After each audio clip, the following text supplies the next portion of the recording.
Bom dia, Brasília, bom dia, trabalhadoras e trabalhadores da capital da República. Está no ar mais um programa, Canal do Trabalhador. E hoje conosco nos estúdios, o deputado Radi Massu, ele que também é secretário da pequena, micro e média empresa do Distrito Federal, para falar sobre a evasão de receitas relativas ao ISS das administradoras de cartão de crédito, que segundo ele representa hoje uma perda de 2,6 bilhões de reais por ano para os cofres de Brasília. O Sindicato dos Procuradores da Fazenda Nacional, Sindicato dos Servidores em Assistência Social e Cultural do DF. Vários assuntos palpitantes hoje também, professor Roberto Soares, no Saia do Vermelho. Fica conosco que o programa hoje está maravilhoso, com muita coisa interessante.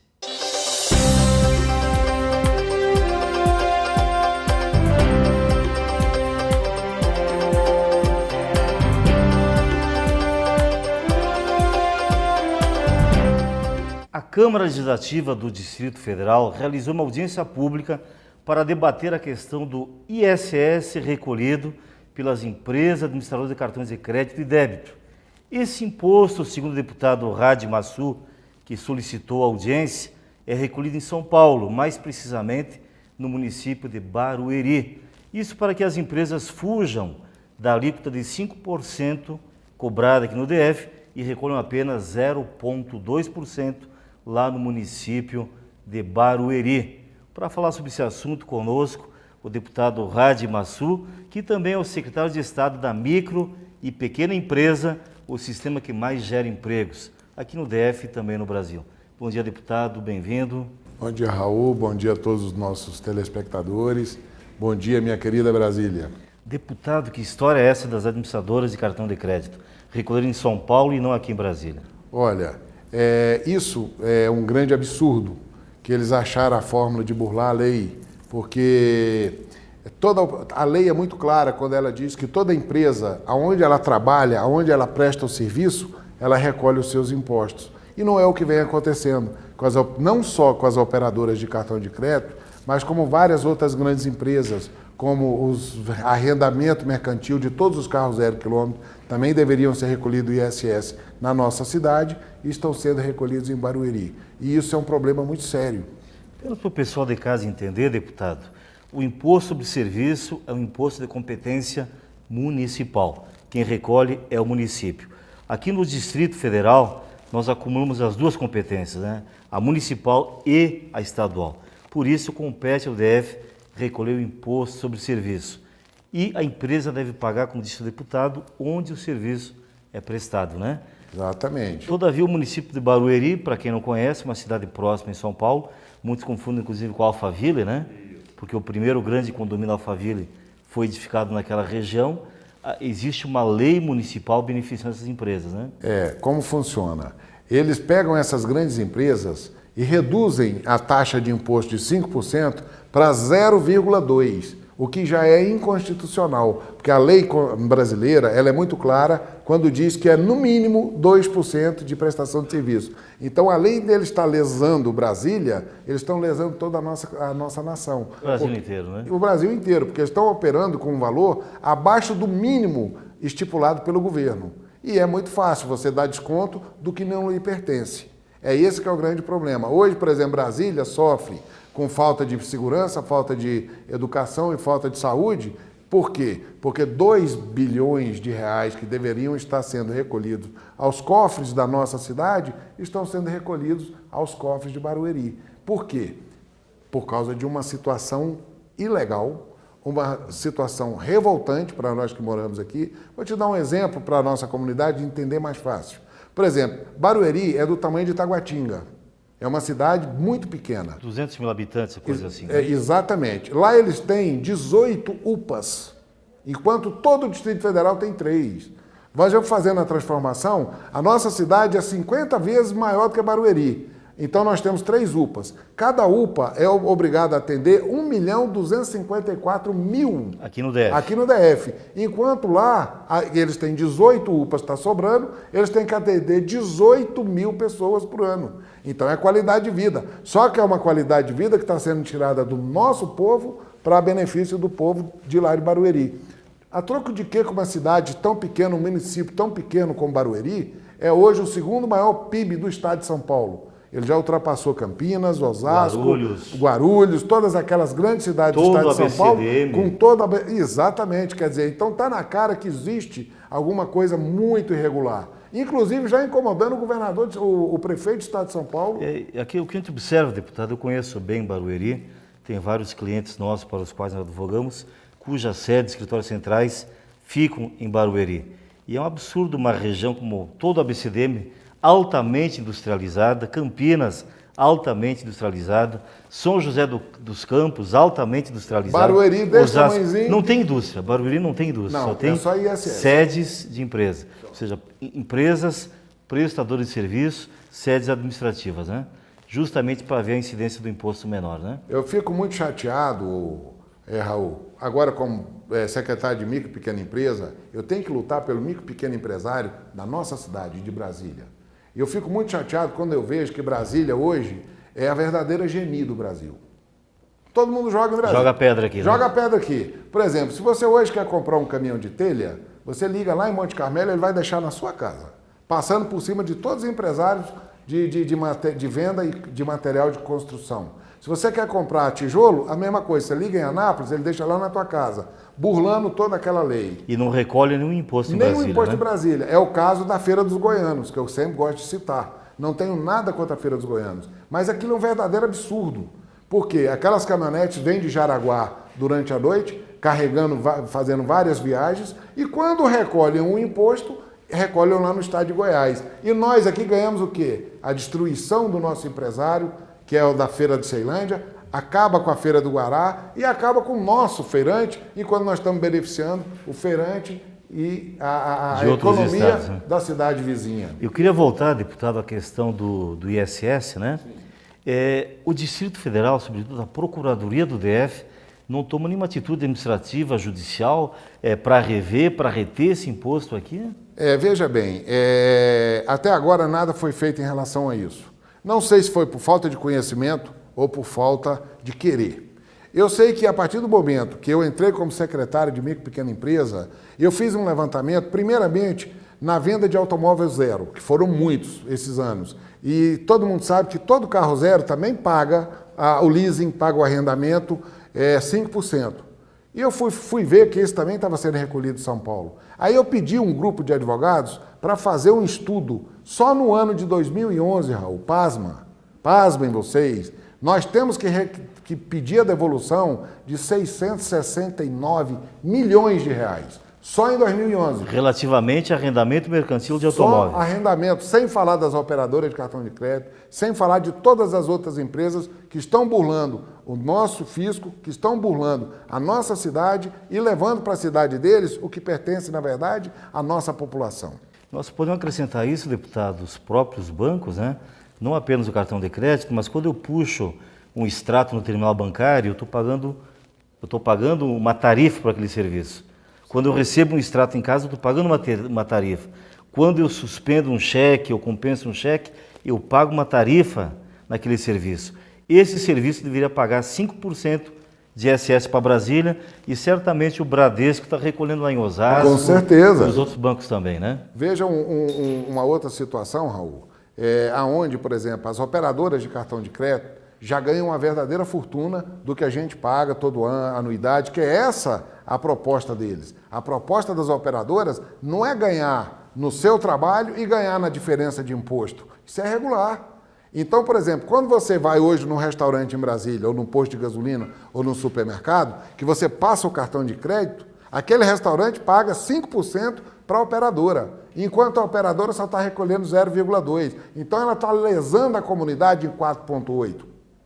Então, além do que eles já ganham, aquela fortuna, eles ainda estão ganhando 4,8% só na transferência de não recolher o imposto aqui e recolher em Barueri. Agora, é muito fácil para um prefeito de Barueri ele baixar uma alíquota a 0,2%, porque é muito fácil você dar desconto do que não é seu.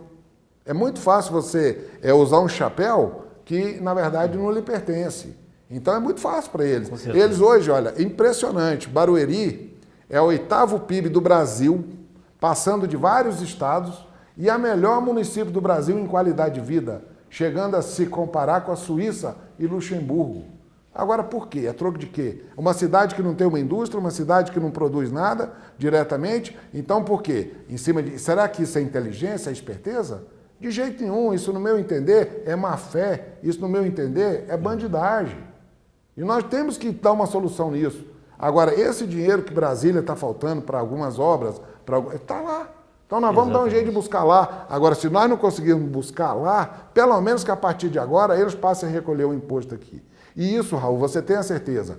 Já protocolei na audiência pública, já protocolei na Secretaria de Fazenda, Secretaria de Governo e Planejamento. Se mais uns dias não tiver solução sobre isso, vou ao Ministério Público. Vou fazer a denúncia oficialmente no Ministério Público. Porque alguém tem que olhar para Brasília. É muito fácil todo mundo falar que Brasília é uma cidade, porque nós tivemos um problema, é uma cidade que dá-se a entender que só tem gente ruim. Então, muito pelo contrário, Brasília tem muita gente boa. O senhor me perdoe, deputado, se for que talvez seja esperteza de Barueri, mas só existem os espertos porque há os trouxas também, né? Então, pelo menos trouxas, pelo menos omissão das nossas autoridades houve ao longo do tempo, e não porque Santa Catarina, municípios como Joinville, Brusque, há vários anos chegaram aqui no Supremo Tribunal a questão do arrendamento mercantil, obrigando as empresas arrendadoras a recolher o ISS lá. Então, pelo menos a nossa Procuradoria, o GDF como um todo tem se omitido ao longo dos anos, né? Com certeza. Isso não começou nesse governo. Não, isso claro. Já vem do governo Roriz, que passou para o governo Arruda, que está se estendendo. Tenho certeza que o governador Agnello vai dar uma solução nisso, porque ele não vai aceitar a situação do jeito que está. Porque, na verdade, nunca ninguém tinha denunciado isso. Eu, como secretário, eu quero ajudar o meu pequeno e microempresário e o empresário grande do Distrito Federal. Agora, o que está acontecendo com isso? Por exemplo, para os de fora, todas as regalias. E para os de dentro, a lei firme da lei. Nós temos em Brasília, todo mundo sabe, um dos aluguéis mais caros. Nós pagamos um IPVA mais caro. Por falar em IPVA, você já reparou que todos os carros da Localiza, da Sada, têm a placa de Belo Horizonte? Belo Horizonte ou Curitiba, né? Por quê? Será que isso também é esperteza? Eles usam a nossa estrada, eles usam o nosso congestionamento, poluem o nosso ar, e na hora de pagar o IPVA, ele vai lá em Belo Horizonte, tem desconto de 50% e recolhe o imposto de Belo Horizonte. Eu acho que tem que acabar com isso. Ninguém aqui é bobo. Ninguém aqui é mais inteligente que ninguém. Barueri não é uma terra abençoada pelos deuses, muito pelo contrário. É uma cidade muito pequena, mas só que acomodou alguns espertos que acham que podem pegar o pão do resto do Brasil. Eles estão se esquecendo de um detalhe. Para eles se captarem para a cidade deles, esse 0,2, eles estão penalizando todo o Brasil em 4,8. Então, eles estão beneficiando as empresas multinacionais e prejudicando a nossa nação. Com toda certeza. E isso eu não posso aceitar. Por exemplo, que nossos impostos são caros, nossos comerciantes têm a GFIS na porta dia e noite, qualquer coisinha irregular eles vão lá e notificam, quando não fecha. Nós temos problema de alvará de funcionamento, nós temos uma vida de custo muito mais elevada que outros estados, e isso gera o quê? Se a gente tivesse essa carga tributária vindo para a nossa cidade, talvez desafogasse um pouco o cinturão do nosso empresário, que está por aqui, que nós não aguentamos mais, sabe, de tanta tributação, de tanta dificuldade e de tanta cobrança. O trabalhador que nos ouve, nos assiste agora, está perguntando o que é que eu tenho a ver com isso. O orçamento do DF hoje 18 bilhões por ano de receita própria, mais 10 bilhões do Fundo Constitucional, o FCO. Segundo o deputado, só na operação dos cartões de crédito seriam 2 bilhões por ano que nós estaríamos perdendo, estamos perdendo. Só no leasing são mais 600 milhões por ano. Ou seja, só somando essas duas verbas, é 10% da nossa receita total, incluindo o FCO. Se considerar apenas a receita própria do DF, é mais de 15%, gente. Isso significa o buraco na sua rua que não foi consertado, significa a vaga no colégio que faltou para o seu filho, significa o médico, o enfermeiro, o remédio que faltou no hospital, significa um emprego a menos que você não consegue, porque o nosso micro, pequeno, médio empresário é sobrecarregado, sobretaxado, fecha as portas e deixa de gerar um emprego enquanto esse emprego está sendo gerado lá no interior de São Paulo. E com certeza, Raul, todas as necessidades, principalmente da comunidade que tem mais dificuldade, o dinheiro que é para ser investido na sua rua, não só para tampar buraco, mas comprar uma dipirona para o hospital para poder melhorar a qualidade de vida do nosso povo, está sendo usado para melhorar a qualidade de vida do povo lá de Barueri. Outro exemplo que eu sempre gosto de dar, por exemplo, como deputado, toda comunidade que eu vou, eu escuto, deputado, arranja um centro de treinamento para poder especializar nossos filhos, para que a gente consiga arrumar um trabalho decente. Todo lugar que eu vou, o pedido, a cobrança é a mesma. Então nós já temos aqui em Brasília uns 2 ou 3, lá em Barueri. Quantos tem? 18. E tem um detalhe, dos 18 só se usam 3, porque 15 não tem quem vá para assistir aula. Apelo a você está em casa, não mude para Barueri.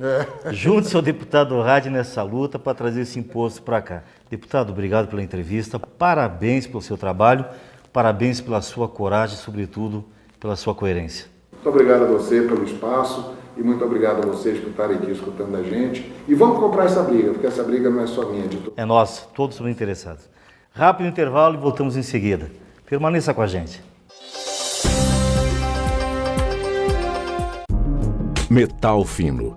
Grande variedade de joias com modelos e estilos dos mais conhecidos e renomados fabricantes. Semijoias com pedras naturais ou sintéticas com garantia de 1 ano. Os mais belos relógios para você e para quem você ama. Metal fino. 304 Sul. Fone 3322-8342.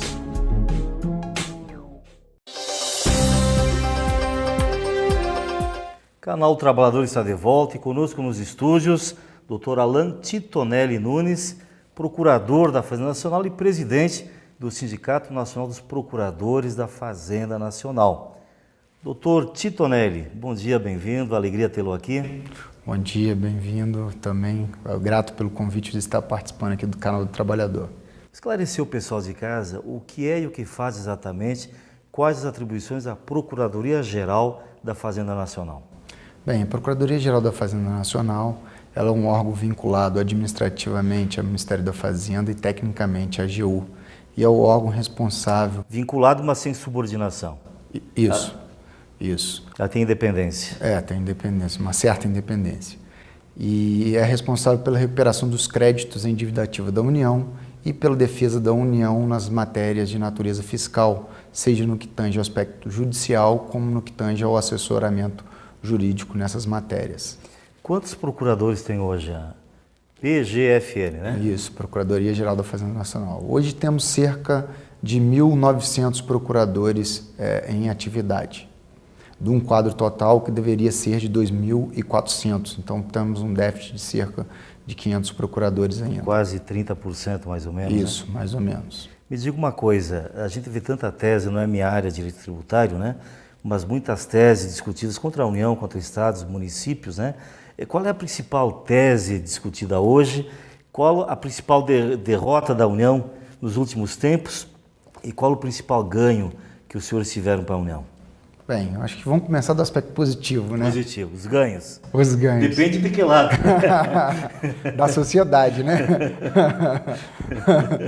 Pelo aspecto da sociedade, nós podemos citar aí algumas causas aí, ultimamente. Uma das causas importantes foi a questão da vitória da tese do crédito prêmio do IPI, recentemente, que economizou os cofres da União cerca de 300 bilhões de reais.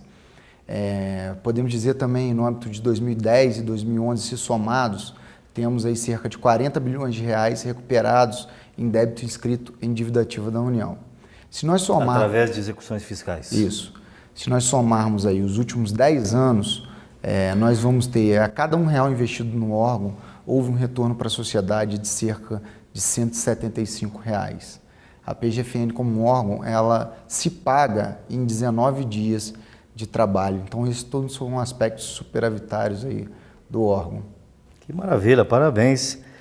E a estrutura para o trabalho dos procuradores é boa, é deficitária, há reclamações? Bem, eu acho que a gente tem bastante a evoluir, há vários déficits aí.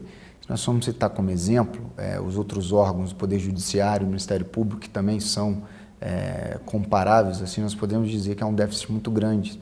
Na magistratura, por exemplo, tem cerca de 19 servidores para cada integrante da magistratura. Na PGFN, a gente não tem nenhum servidor para atender nossas demandas, né? Falta uma carreira de apoio efetiva, né? Como é que os procuradores fazem? Se viram sozinhos? Hoje, vamos poder dizer assim, o procurador da Fazenda Nacional é xerocopiador, ele é motorista É telefonista, é recepcionista? tudo, faz tudo ao mesmo tempo. Isso faz com que acabe minorando o tempo naquilo que o procurador é de melhor. Atividade fim, na né? atividade fim, exatamente. Quer dizer, é um xerocopista muito bem remunerado e às vezes um procurador mal remunerado, né? É verdade, é verdade. É mais ou menos por aí. E essa é a nossa luta, justamente ter uma melhoria desse quadro de apoio, né? E também uma integração do sistema de informática, que hoje a gente está muito aquém aí ao sistema de informatizado da Justiça, principalmente com a grande virtualização das demandas hoje ocorridas no Brasil. Uma curiosidade, se for que são vinculados administrativamente à Fazenda e tecnicamente à AGU. E fisicamente, como é que são as instalações? Existem prédios apartados ou estão vinculados a algum órgão desse? Geralmente no Brasil todo nós ficamos dentro do prédio do Ministério da Fazenda. Há alguns lugares que estão fora do prédio do Ministério da Fazenda, mas esse também é um ponto que eu acho que a gente pode melhorar. Junto à Receita Federal ou nada? Isso, junto à Receita Federal. Na maioria dos locais no Brasil é junto à Receita Federal. E a estrutura física é boa para o trabalho? Razoável, vamos dizer assim. Eu acho que há muito que melhorar. Eu vou lhe contar um caso que ocorreu comigo no Rio de Janeiro. Nós tínhamos visita de um auditor fiscal do trabalho, nosso escritório no Rio de Janeiro. E ele fez exigências assim, ao meu ver, até estapafúrdias talvez, né? De condições de trabalho. Um apoio para os pés para cada funcionário, a medição de decibelímetro, né?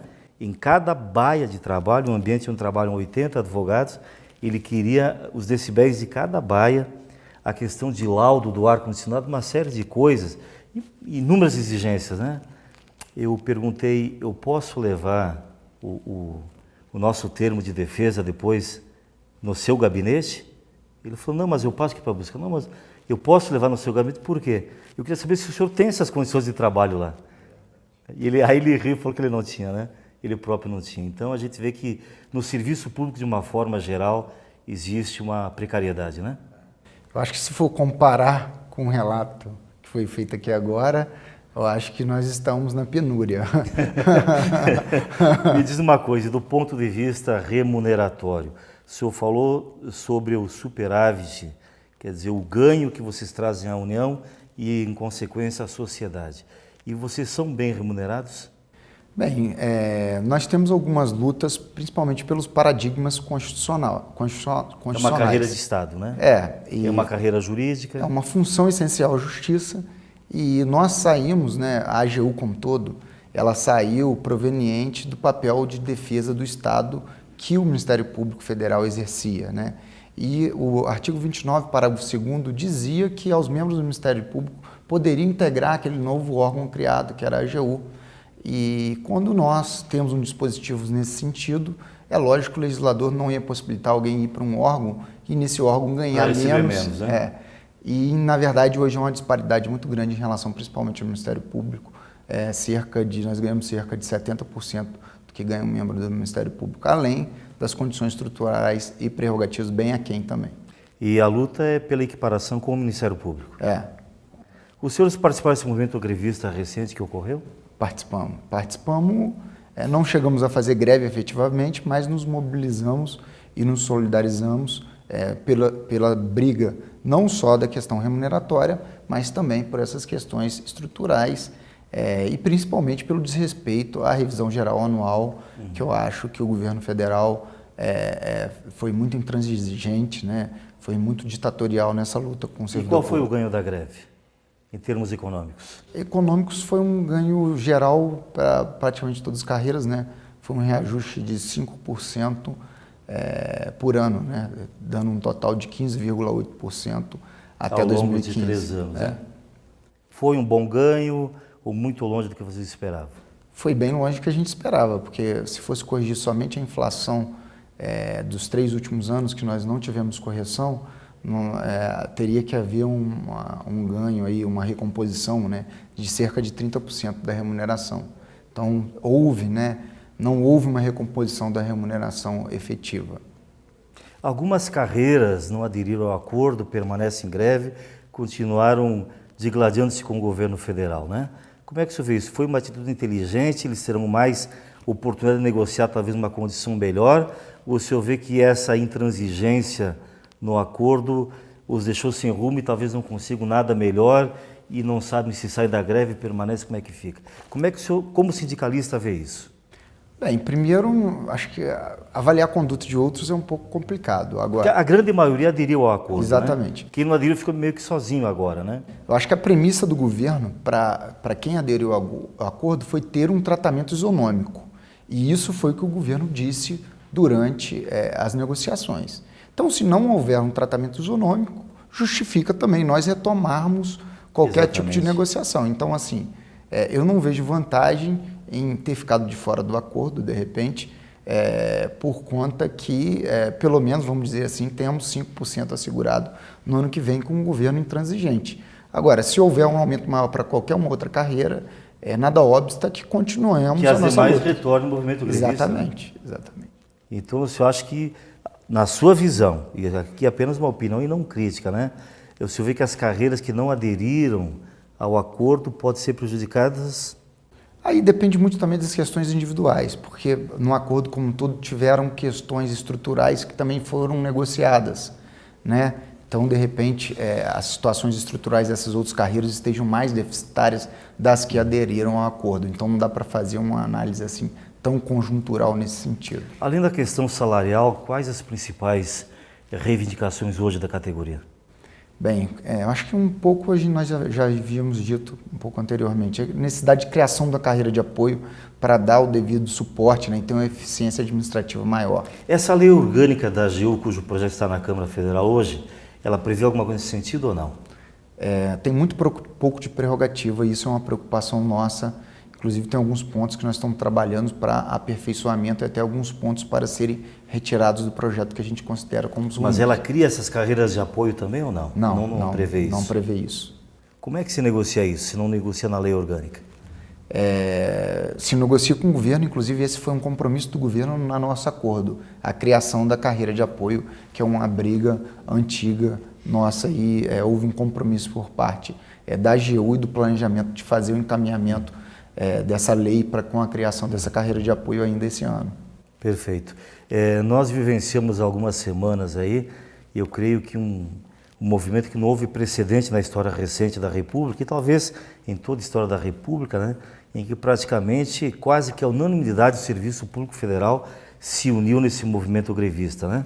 E essa união das carreiras típicas de Estado, das carreiras essenciais ao Estado, como é que foi essa experiência? Foi salutar? Essa união deve permanecer para futuras reivindicações? Como é que o senhor vê isso? Bem, a gente tem que avaliar pelo antes e o depois. O antes era o governo Dilma dizendo que não ia dar nenhum aumento para os sangue azuis, vamos colocar assim, que seriam as carreiras de Estado. E o depois foi uma consequência de pelo menos vir uma proposta que não atendeu a recomposição remuneratória, mas foi, enfim, o que foi possível chegar a um acordo com o governo devido à sua intransigência. Mas avaliamos que o governo foi muito intransigente e ditatorial e que se não fosse essa união não teríamos conseguido nem uma proposta nesse sentido por parte do governo. E uma crítica que a gente tem que fazer em relação a isso é que, apesar de toda essa luta, o governo ainda deu um percentual maior aos cargos em comissão, principalmente os maiores, DS5, DS6. Então, acho que quem é sangue azul nessa história toda são os grandes comissionados do governo federal. Esse percentual maior para os comissionados significa quanto? 25%, principalmente para os DAS maiores, né? Quanto mais sangue azul, o aumento maior, então. Não quis privilegiar o servidor, infelizmente. Doutor Titonelli, obrigado pela entrevista, obrigado pelas informações. Parabéns não só ao senhor, mas a todos os seus colegas, pelo brilhante trabalho que tem feito em prol da sociedade. E o Canal Trabalhador é um espaço aberto. Sempre que houver novidades, reivindicações, é só ligar para a nossa produção e estamos de braços, portas e corações abertos aqui para recebê-los. Obrigado, agradeço a oportunidade de estar expondo aqui as questões atinentes à Procuradoria da Fazenda Nacional. Breve intervalo, voltamos em seguida. Não passa para a Globo, fica com a gente aqui. Metal Fino. Grande variedade de joias com modelos e estilos dos mais conhecidos e renomados fabricantes. Semijoias com pedras naturais ou sintéticas com garantia de 1 ano. Os mais belos relógios para você e para quem você ama. Metal Fino, 304 Sul. Fone 3322-8342.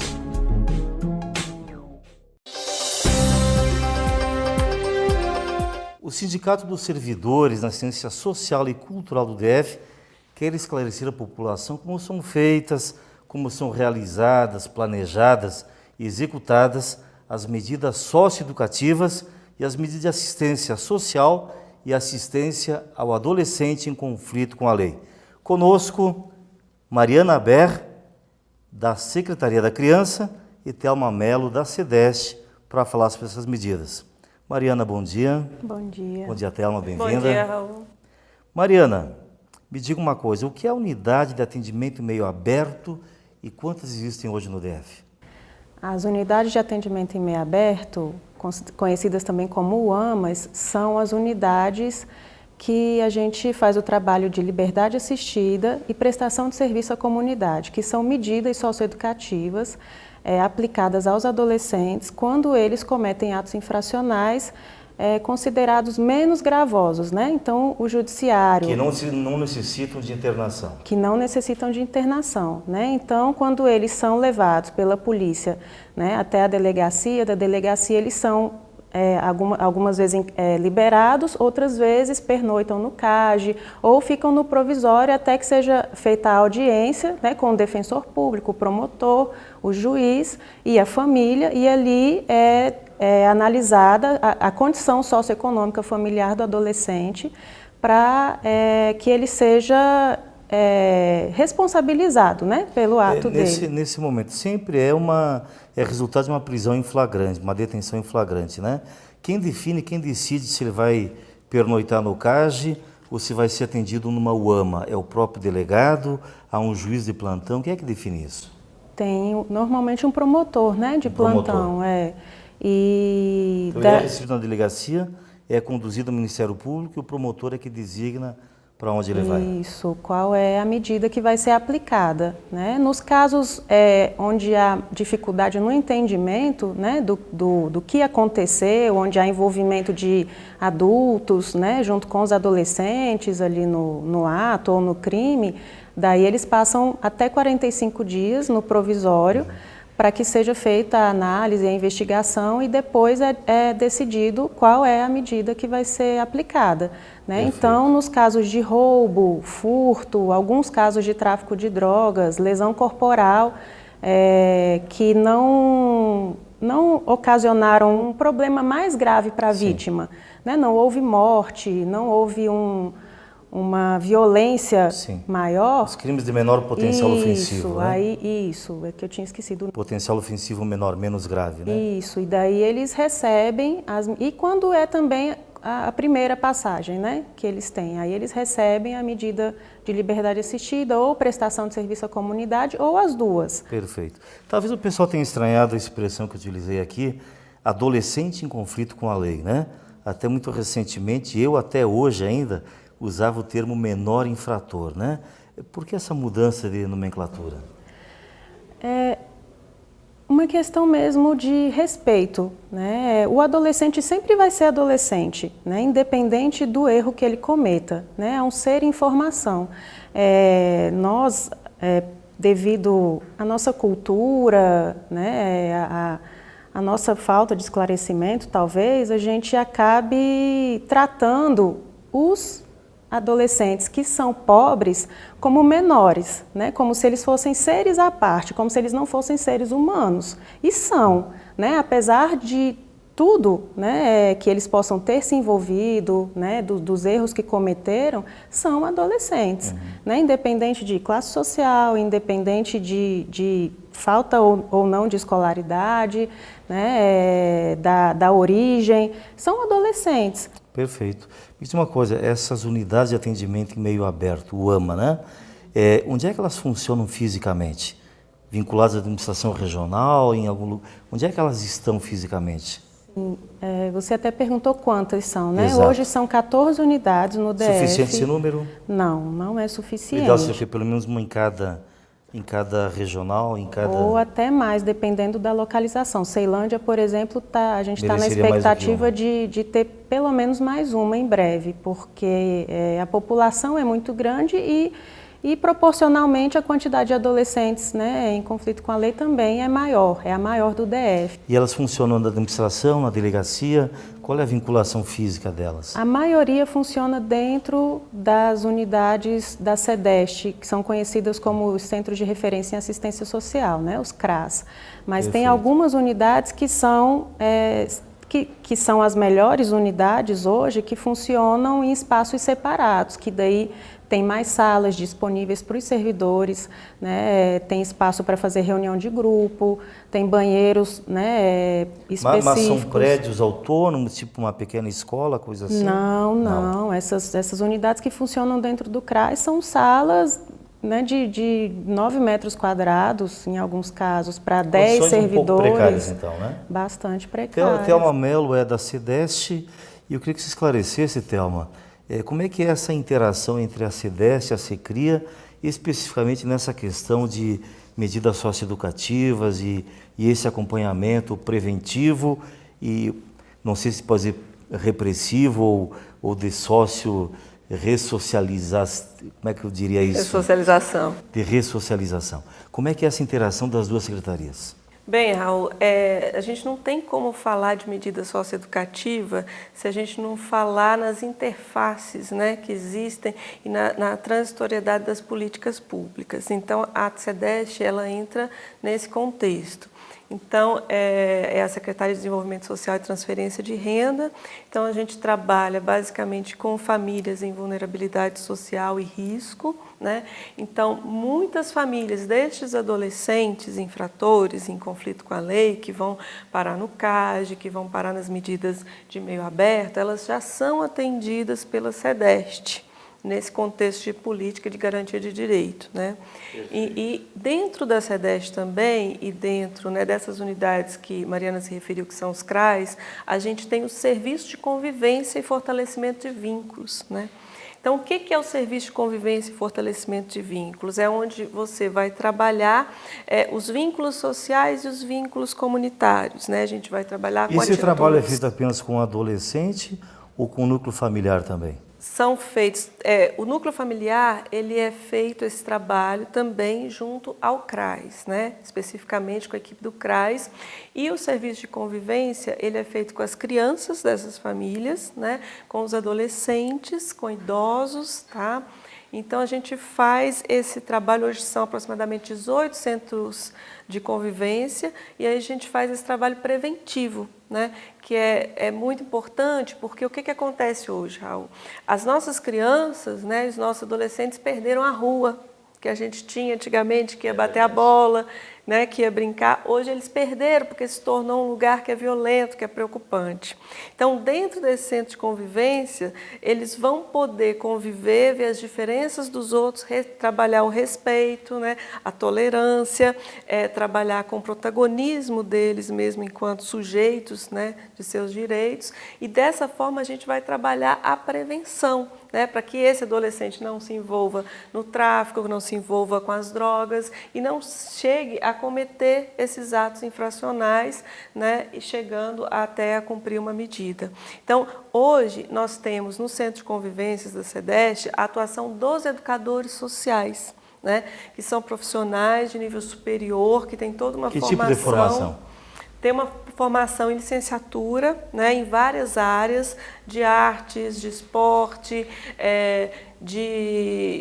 de meio ambiente, pedagogia, psicologia. Então, é uma abordagem muito mais ampla. Qual é o tamanho desse quadro de servidores hoje na SEDEST?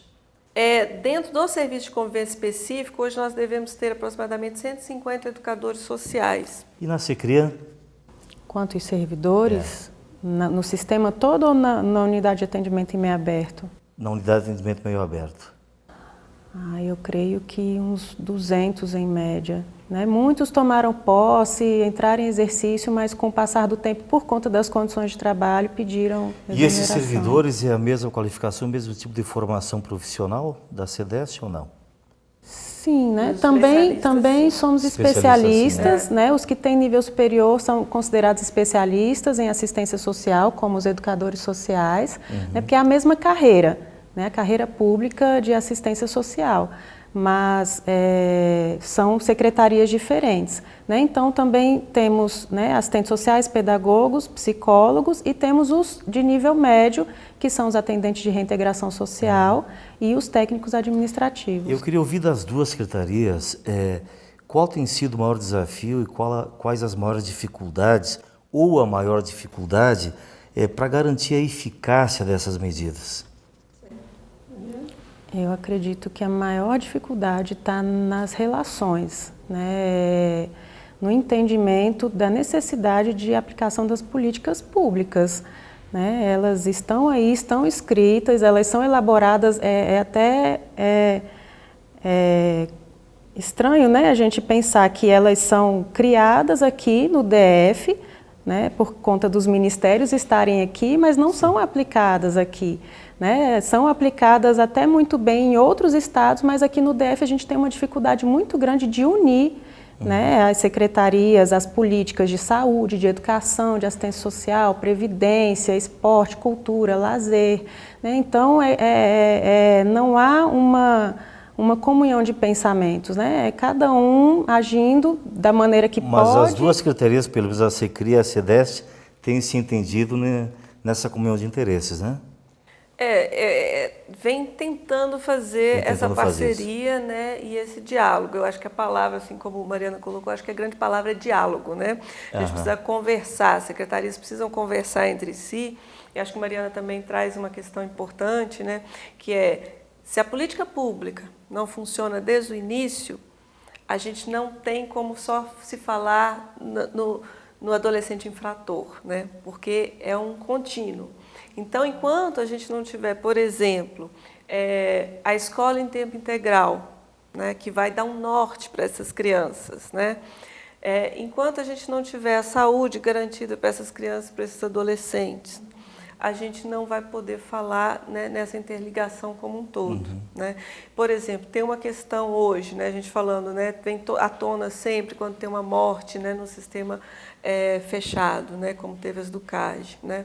E aí a gente pergunta, né, quem é esse adolescente, quem é esse jovem que está lá, né? Qual é o perfil desse jovem e depois que ele sai de lá, o que acontece com ele? Se a gente não tiver estruturação dessas secretarias e dessas políticas, o que acontece com ele? Ele volta para o mesmo ambiente que ele estava, né? E provavelmente vai cometer com maiores dificuldades, com certa inclusive, rejeição, com certo preconceito. Né? Exatamente. Então, enquanto a gente não tiver, por exemplo, secretaria de trabalho extremamente relacionada com essas questões, né? Porque uma coisa que a gente discute muito, que não adianta você dar qualificação profissional de um curso que tem curta duração e depois esse jovem que já passou por um sistema socioeducativo, botar ele debaixo do braço e sair para o mercado de trabalho. Então, você tem que dar continuidade para isso. Haver um acompanhamento nisso. Você né? tem que garantir isso e a gente acredita que é com a política outra pré-egresso. coisa, a transitoriedade dos governos, né? A alternância do poder, às vezes acaba prejudicando esses programas porque não são levados como um programa de Estado, mas um programa de governo, né? Então, é um programa que tem dado certo, que é bacana, que teria resultados a médio e a longo prazo, por uma alternância no poder, ele acaba sendo abandonado, sendo modificado, né? Sim, foi o que aconteceu no nosso caso, né? Porque em 2 ou 3 anos nós tivemos mais de 10 secretários, né, responsáveis pelas medidas socioeducativas, porque essas medidas elas eram da SEDEST. Qualquer padaria teria falido se tivesse 10 gerentes no mesmo período. Né? Imagina vidas. Ela começou, era da SEDEST, quando ainda era SEAS, né, Secretaria de Estado e Assistência Social, daí houve essa mudança por uma questão de governo, foi para a Secretaria de Justiça, Direitos Humanos e Cidadania, e o ano passado, com a mudança de governo, criou-se a Secretaria da Criança, né? Então, só agora, pelo menos é o que eu ouço dos colegas mais antigos, é que parece que as coisas estão começando a mudar de verdade, porque até então não havia mesmo o menor interesse e o menor entendimento do que é trabalhar com um adolescente em liberdade. E me diga uma coisa, você me falou servidores 200 na Secria, mais ou menos envolvidos nessa atividade, e mais ou menos 150 na CEDEST, né? Esse número de servidores é o ideal, é o suficiente? Qual seria o ideal? Com relação às medidas de prevenção, nós temos uma média que até porque a gente, enquanto assistência social, a gente já avançou muito nessa questão que você até trouxe, né? Porque a partir do momento que a gente tem o Sistema Único de Assistência Social, a gente não tem muito essas quebras, né, de programas de um governo para o outro, que a gente tem uma continuidade. Mas a gente ainda precisa muito de servidores, porque se a gente está falando em trabalho que é socioeducativo, né, não dá para você fazer um trabalho com, por exemplo, um educador para 50 crianças, né, porque tem que ser muito próximo, você tem que trabalhar, e essas crianças e adolescentes que são trabalhados são aqueles que precisam, não é uma educação convencional conteudista, né? Ela é muito mais de valores, né, e de atitudes.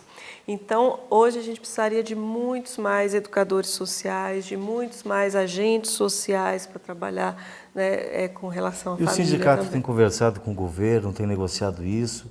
Existe algum projeto para ampliar esse quadro ou não? Sim, o sindicato está numa mesa de negociação com o governo, né, onde se discute semanalmente todas essas questões, né? A gente tem visto na imprensa aí vários homicídios, inclusive no CAGE, durante as internações. A atividade de vocês com esses menores, com esses adolescentes, é uma atividade de risco também? Já houve agressões de adolescentes contra os educadores, contra os servidores? Existe alguma casuística assim ou não? Existe um risco, sim, né? Mas casuística concreta já ocorreu?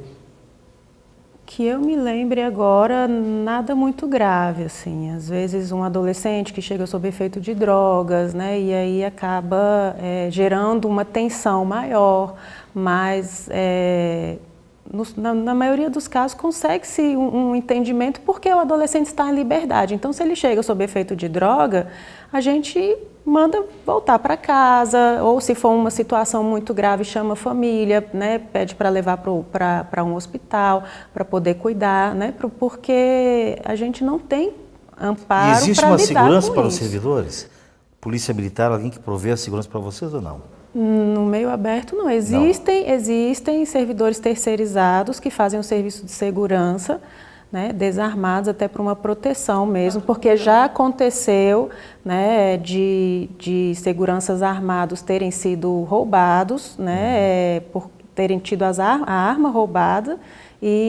Mas essa segurança é a segurança das instalações físicas ou da integridade dos servidores? É segurança patrimonial. Patrimonial. A minha preocupação é essa, a integridade física dos servidores. Nós não temos, então, por exemplo... não existe hoje essa preocupação ainda?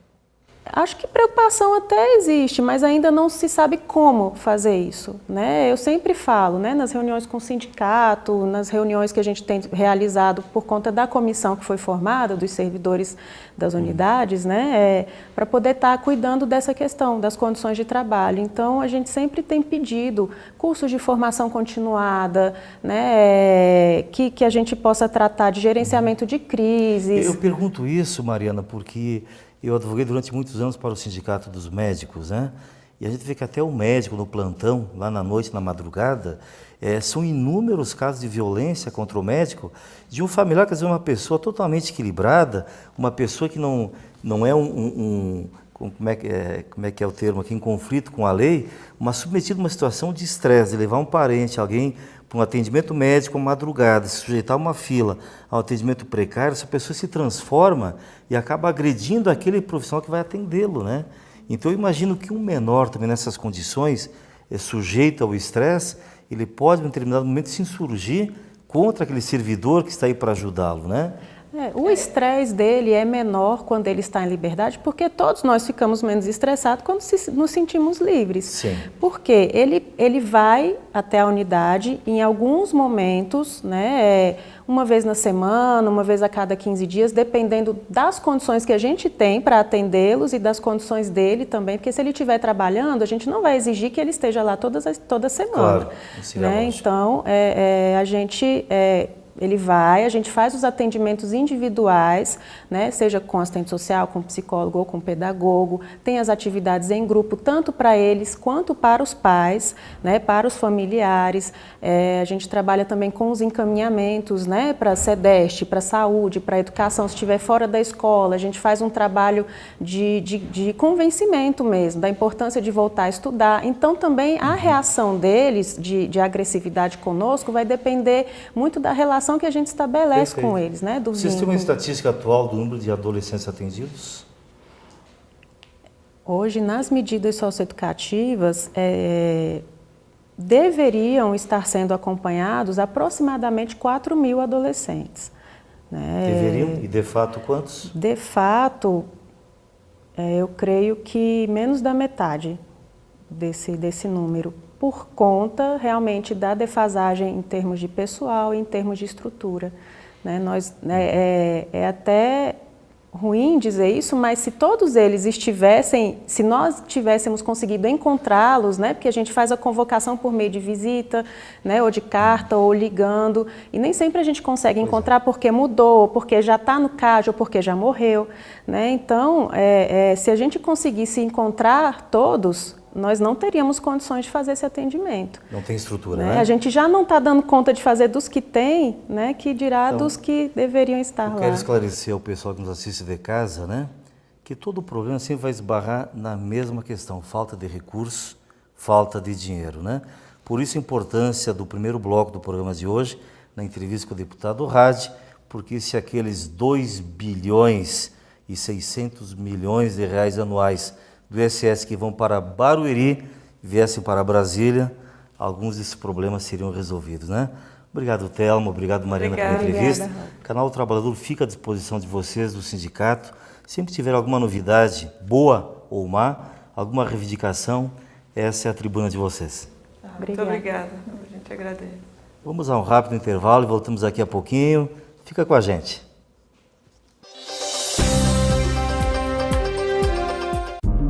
Metal fino. Grande variedade de joias com modelos e estilos dos mais conhecidos e renomados fabricantes.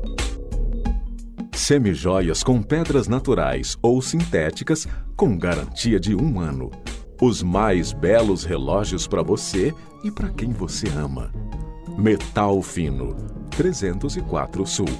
Fone 3322-8342.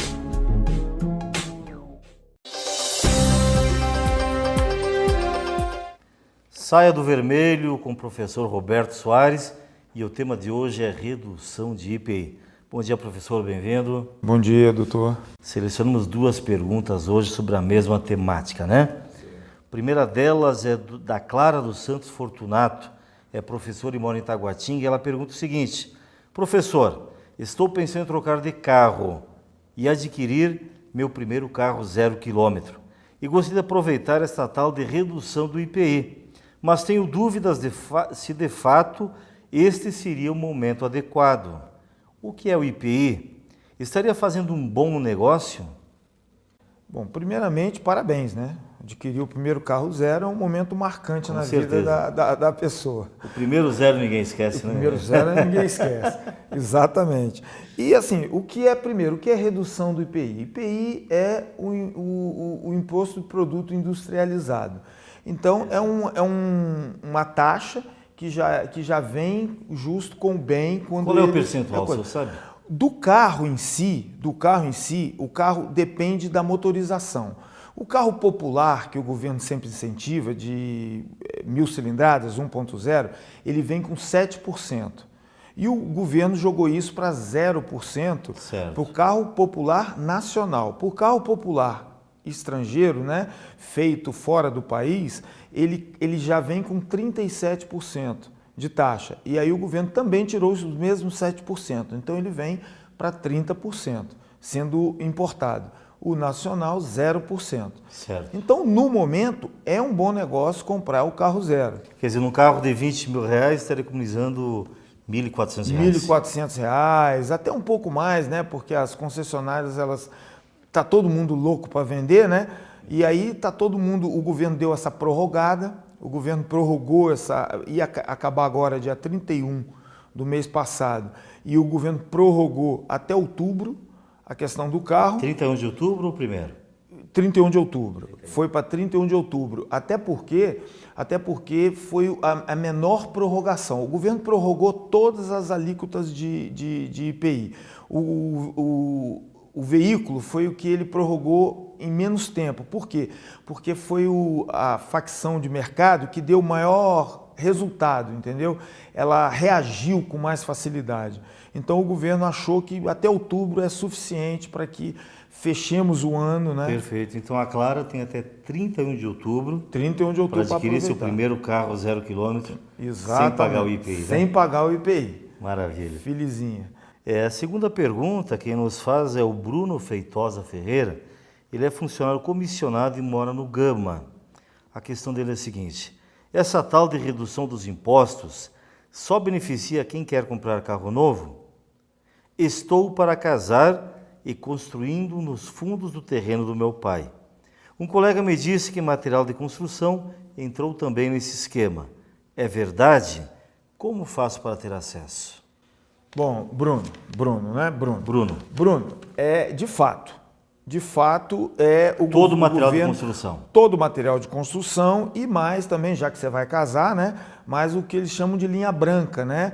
Geladeira, fogão, móveis, tá? Também entrou. Agora, tem que observar o seguinte, o veículo, ele tem a redução através da motorização.